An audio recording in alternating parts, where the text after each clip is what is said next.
As Canadians, we are known as polite, cooperative people, always willing to help. So when we saw Europeans wrestling with new free trade agreements, we thought, we can help with that.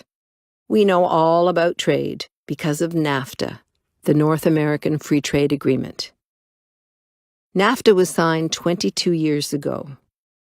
NAFTA was meant to grow the economies of all three countries, create hundreds of thousands of new jobs, and generate greater wealth for everyone. But it didn't happen. Canadian manufacturing jobs began moving to the U.S., where labor standards are lower. The Caterpillar Corporation used to build locomotives in Ontario. 6 years ago, Caterpillar demanded its employees take a 50% pay cut. When they refused, Caterpillar moved its production line to Indiana. 600 Canadian workers lost their jobs. Their families were devastated. Then 4 years later, those American workers earning half as much, well, they lost their jobs too. Caterpillar moved its production line to Mexico, where it could pay even less. In the past 6 years alone, Canada has lost 350,000 manufacturing jobs. Incomes have stagnated. Family debt is at historic levels. NAFTA is not the only reason, but it's a big one. So-called free trade deals do more than just lower wages. They lower standards for food safety, health, and the environment. It's what trade agreements like CETA and TTIP call harmonization. Harmonization usually means reducing regulatory standards to the lowest common denominator. And that's not all. NAFTA gave corporations special rights that are in CETA and TTIP too. Let's say a government puts in a new government regulation. Under NAFTA, if a foreign corporation feels it will hurt its future profits, they can sue. Unlike everyone else, corporations don't have to go through the normal legal system.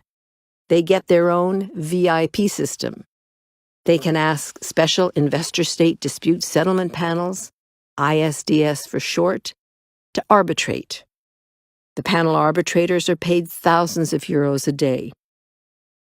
It's a lucrative business for an elite cadre of lawyers who call themselves the club.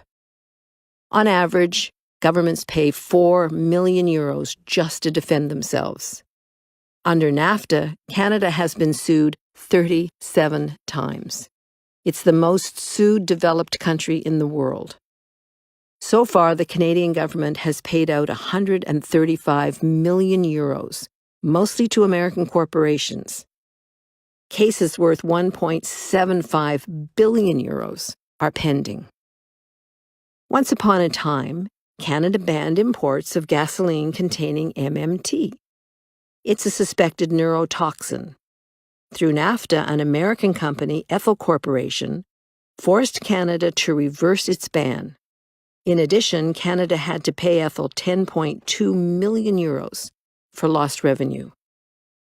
An energy company is suing the Canadian government for 152 million euros.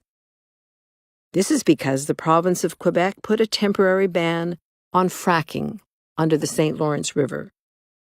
But didn't we hear that the EU Commission changed ISDS? Well, they changed the name.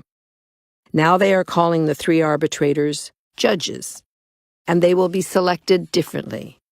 But a fresh coat of paint doesn't change the basic problem.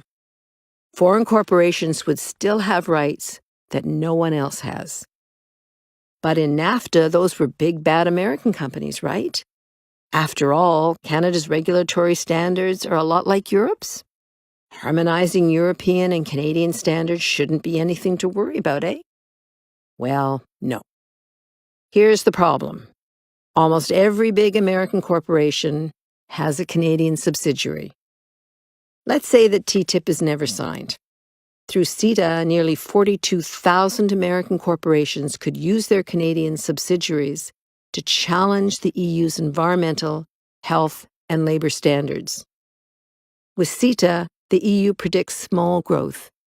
Is this deal really worth it? These trade deals put our democracies at stake.